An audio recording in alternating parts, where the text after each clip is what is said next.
Bugadoo, you're going to be archived. I was interested in music because my parents had a piano in the room, and as soon as I could reach the keys, I started tinkering away, figured out how chords work. I started learning Beatles melodies and other hits of the time. My favorite instrument must be the bass. It's what I became adopted to because no one else played the bass when I was in junior high, and we had a band. The band had an electric bass that I could borrow, so I became a bass player, and it kind of just stuck ever since. I can play a little drums, a little percussion, a little guitar, bass. I was a concert clarinetist. And as soon as I got out of college, the clarinet went away and I became a rock and roll bass player. I'm influenced by the Beatles and Paul McCartney as far as a melodic bass player. I like Gentle Giant. I like Tony Levin as far as an avant-garde bass player. Kevin Gilbert, another great bass player. Another one of my big influences was Frank Zappa.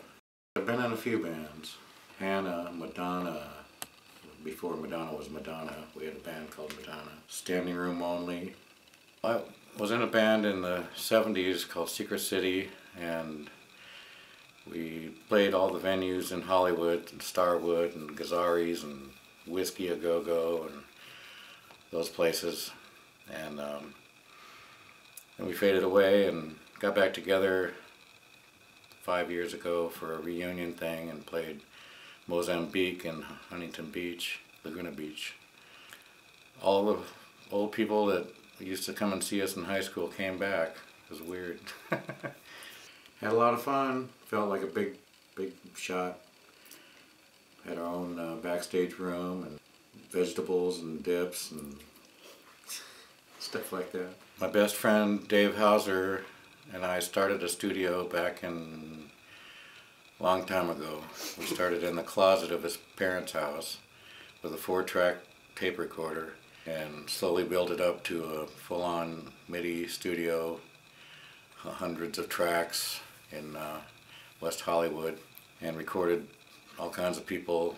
I eventually had to leave the company for family reasons. I was raising kids, but he's still going strong and writing movies, and we talk quite often together. Back in 1990, I was still at a dead-end job. One of the repair technicians for our studio equipment was hiring.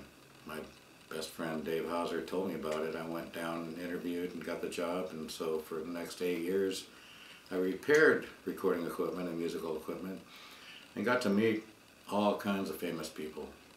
Michael McDonald, Jeff Baxter, John Anderson from Yes. Yeah, I met Crosby, Stills and Nash. I used to go to Stephen Stills' ranch house quite often. I have album credits on 2 albums. One was Tim Goodman, who was a friend of my recording engineer Bob Bullock. Michael Trevor, my reggae friend, also did an album at our studio, and I have some credit on that one. This is a fretless bass, no frets, no lines. You gotta kind of guess where the notes go.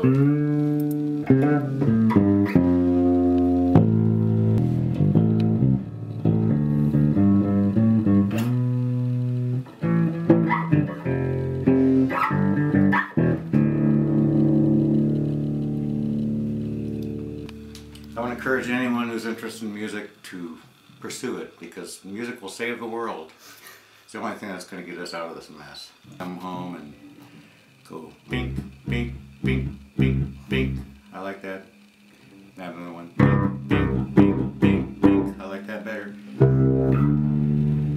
Just noodle around, relax, get away from the world. Music is wonderful. Bye, Felicia.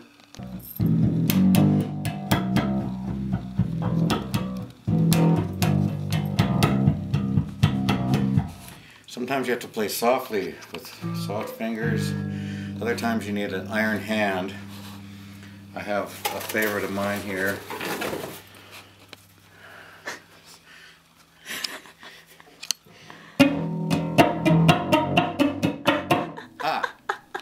Iron hand. Ladies and gentlemen, Knott's Berry Farm presents Secret City.